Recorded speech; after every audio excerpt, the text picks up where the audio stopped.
Today, I'm coming in with a curiosity, not so much with all the answers and all the ideas or the tips or the how-tos, but just coming from a curiosity point of view, wondering about the topic of why do we show up for other people and not do the same for ourselves?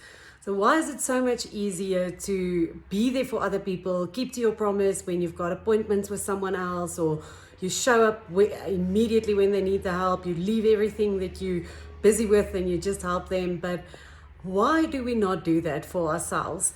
So fascinatingly enough, many quotes and many opinions it goes through my head at this very moment as I'm talking about this, thinking about how I listened to Lisa Nichols talk one time when she was interviewed by Tom Bowyer on the impact theory, and she said, you can't help anybody until you walk through the door first yourself.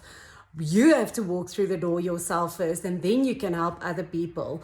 And we hear so many times, put on your safety mask first, but yet it doesn't show up in our lives. And there's the one Bible verse that speaks to me daily is in Matthew 22, where Jesus gets asked by some of the students there, where they ask, what's the most important law? And he answers that the first and most important law is to love your God with all your heart, with all your mind and your whole soul. And for me, that means like see God in everything and everywhere, use all the power that he's given to you. But then after that, he says the second law, standing right next to it, like being equally as important as it, is love thy neighbor as thyself. And that's fascinating to think that some of us easily quote that verse and say, love thy neighbor. And you think, okay, I just have to tolerate this person and I just have to accept them. And how can I do that? But we put our attention on the first part of that verse. And we forget about the second part that's equally as important, the part that says, love thy neighbor as thyself. How is it possible that we could love other people if we don't know how to love ourselves?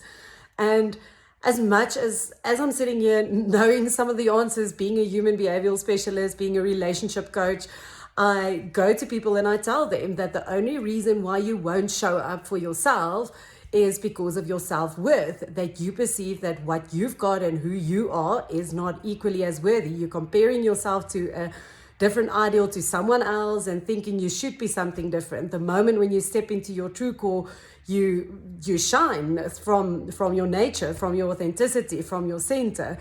But even knowing that today and even sitting with that, I know how many times in my life I've struggled with it, how many times it's been easier for me to put my husband first and put all the kids' needs first and use all the last little bit of scraps of energy that I've got to go after the dreams and the goals that I've got, to have the energy to actually do the things for myself that I want to do.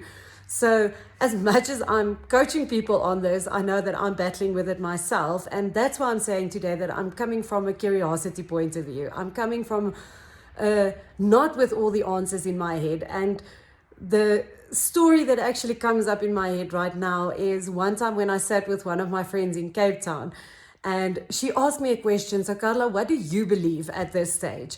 And I gave her a long philosophical, theological answer and quoting this way and that way. And she said, I hear that you tell me about what all the other people say, but what do you say? What is it that you say? And that really stuck with me. And it meant a lot to me that someone took the time to ask me, but what do I think about it?